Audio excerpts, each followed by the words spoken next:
The 14th president of the Queen's 70-year reign, and Joe Biden was the one to say goodbye. A silent farewell on behalf of a nation with which Elizabeth II helped foster that special relationship. This afternoon, President Biden signed the Book of Condolence at Lancaster House.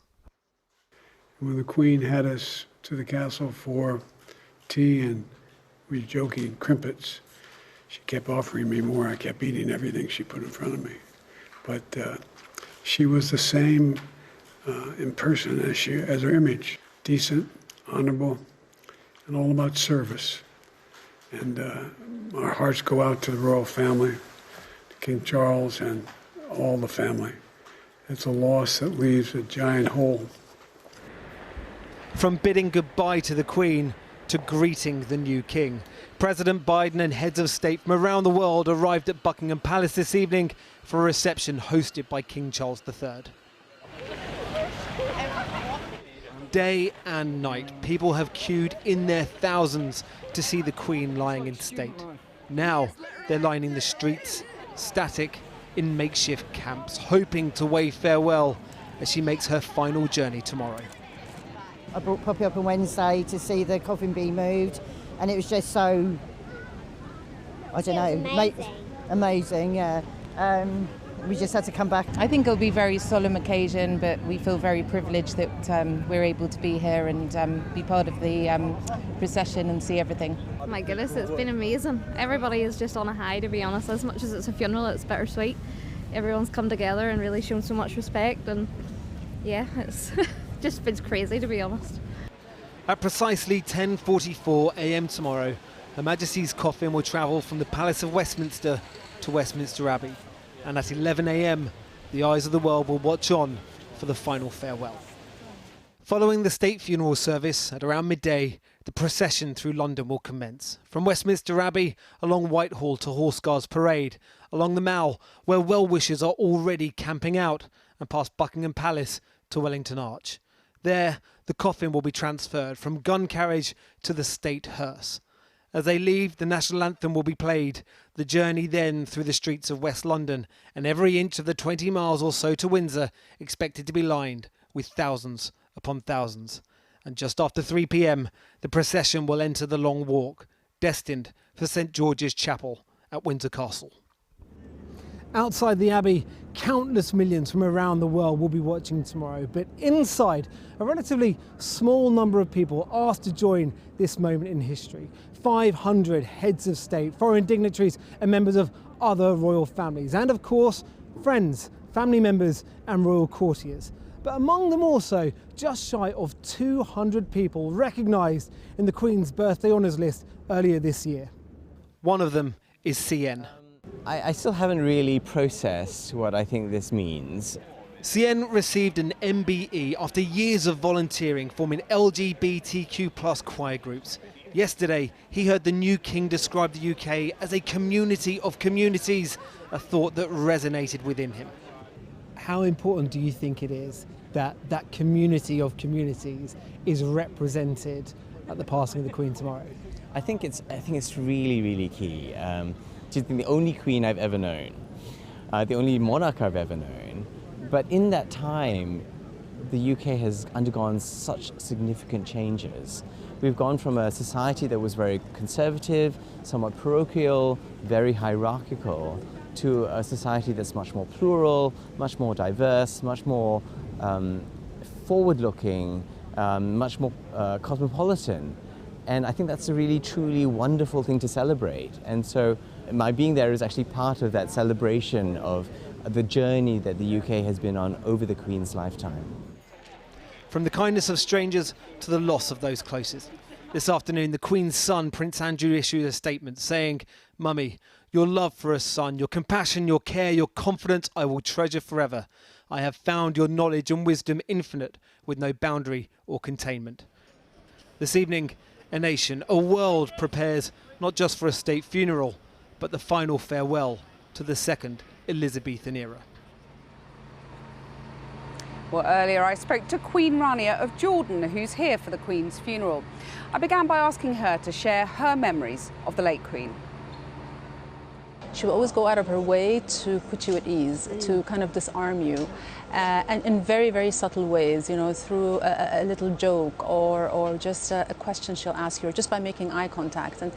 And she knew when I met her that I was still sort of unsure of my new role and how to go about it. And I would say she's somebody that's too humble to presume that you want her advice, but she's very generous when you actually ask her for it. And so I did ask her for her advice, and she said to me how important it is to have the sense of duty, to always show up. And she said you always have to pay attention to the details, so you have to care about everything. And even though we didn't know that maybe, but she really did pay attention to everything. Things weren't orderly because they just happened to be this way. It's because she wanted them to be this way.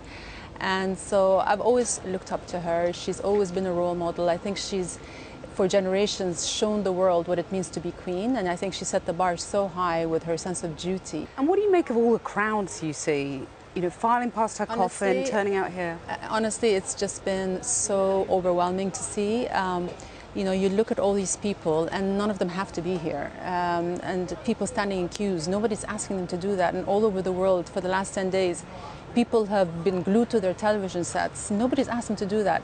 They're doing that because she had an impact on their lives. She was a presence for them. It's been tough for the UK over the last few years, you know, trying to come to an agreement with Europe post-Brexit, you know, dealing with a pandemic, dealing with now cost of living and all those things. But I think what's happened in the last 10 days has reminded the British people what it means to be British.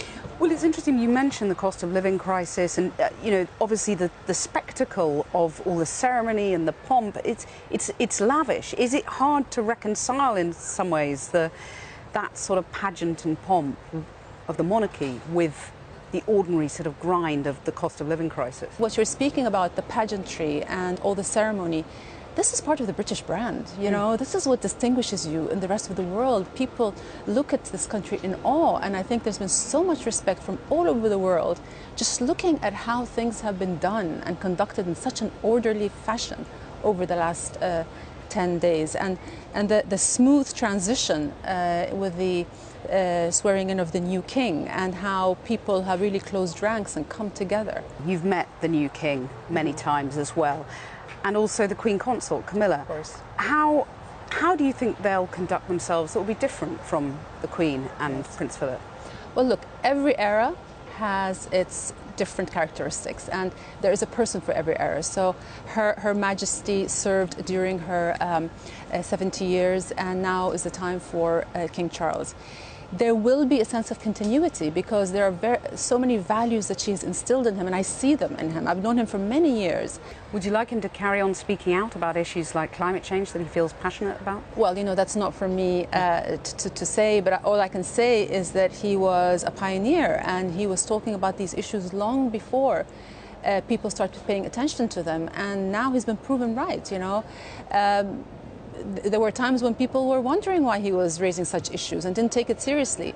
Now it's difficult to ignore the consequences of climate change and everything that we're facing in the world. So I truly believe that, you know, had we listened to him, I think it would have been a very different story today. But I understand that now he's in a different role, and that's going to mean that he's going to have to obviously do things a little bit differently. So it'll be up to him, I guess, to see what issues he's going to be focusing on in the future. Your Majesty, thank you very much. Thank you very much. Well, Prince Pavlos of Greece, who is a direct relation of the royal family, is also here for tomorrow's state funeral. I asked him earlier what he remembers from spending time with the British Queen.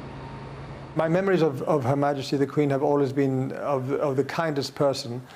And obviously from when we were young children and my parents came over from Greece, she and the Duke of Edinburgh were very much accepting us with open arms. And one thing I will always remember of Her Majesty is her infectious smile. And she smiles with her face, with her eyes, with her whole persona. And throughout my childhood, we would be invited a few times for tea or up to Balmoral, and it was always that same person. And going for tea, as you've explained, do you remember any kind of nervous moments or anything where, you know, you were a child after all, any sort of anecdotes you could share with us? The moment you were in the room with her, it was just a very warm experience. But there are moments in time where you can see that she had the similar atmosphere, such as when I got married, in the pictures that were being taken of the family, and she was sitting next to my wife Marie Chantal's dress, and she had to help fix it a bit because one of the children had walked over it.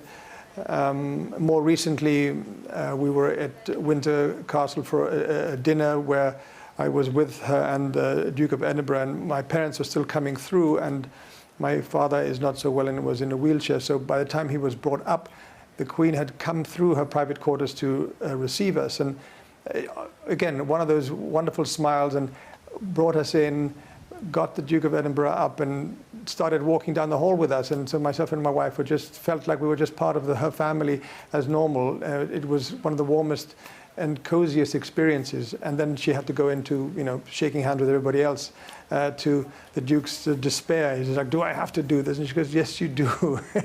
We know that the new king has very strong opinions on things, not least the climate. I wonder whether you hope that he might weigh in on Greece's behalf on the return of the Elgin marbles. I think if people of Britain feel that the Elgin marbles can come back to where they came from in Greece, then we will be very blessed that will happen. I do think that His Majesty will keep quiet because it's not for him to make those decisions. However, I do know that being a person that likes culture and architecture and so forth, I'm sure he will feel that these could be in their rightful place. Would you like to grab a quick word with the new Prime Minister to bend her ear on the Elgin marbles? I wouldn't bend her ear. I would just have a very nice conversation with her. And she, I think, would be very open to such conversations. Your Royal Highness, thank you very much for joining us. Yeah, you're very kind. Thank you. Well, both Crown Prince Pavlos and Queen Rania are currently attending a special reception hosted by the King at Buckingham Palace. From there, our correspondent Minnie Stevenson joins me. Minnie. Well, Kathy, as we speak, the geopolitical small talk is in full swing behind me here at Buckingham Palace. As you say, King Charles and Queen Consort Camilla are hosting a VIP reception for over 500 guests. And in the last half an hour, those guests have started to arrive. They are President Joe Biden, the First Lady, Dr. Jill Biden. They came from paying their respects to Her Majesty at Westminster Hall. They will be greeted by royals and also joined by President Macron, the First Lady of France, Brigitte Macron. It's an altogether very lavish affair. And I tell you what, as I was walking up the Mall to Buckingham Palace this morning, I was struck by a more humble affair going on. There are people already, as Paul alluded to in his report, lining the streets with tents and sleeping bags, all desperate to get a front row seat of history, altogether through a more humble lens than those inside the palace right now. And Minnie, we're hearing that the queue for people to see the Queen lying in state is about to close. What have you got on that?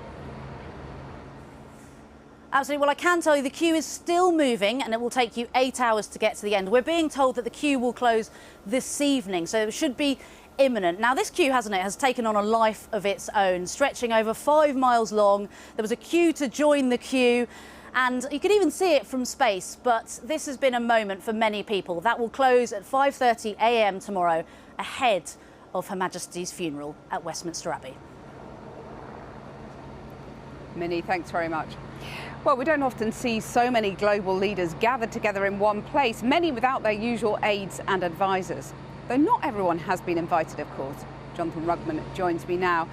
Jonathan, tell us the notable people you've seen here. Well, the Queen visited 100 countries, and so it's fitting that there are about 100 presidents and heads of state coming to this funeral. Joe Biden, obviously the world's most powerful leader, the first American president to attend a state funeral, because Lyndon Johnson did not attend Winston Churchill's funeral in 1965.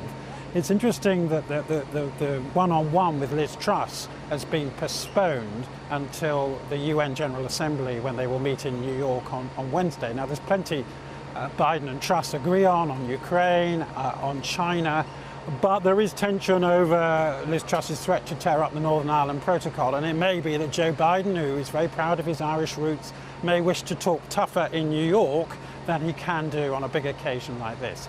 We think the Crown Prince of Saudi Arabia is coming. We haven't seen him. He is, of course, accused by American intelligence of ordering the murder of the Saudi journalist Jamal Khashoggi. We know he's not coming to the funeral itself, but sending another Saudi prince instead.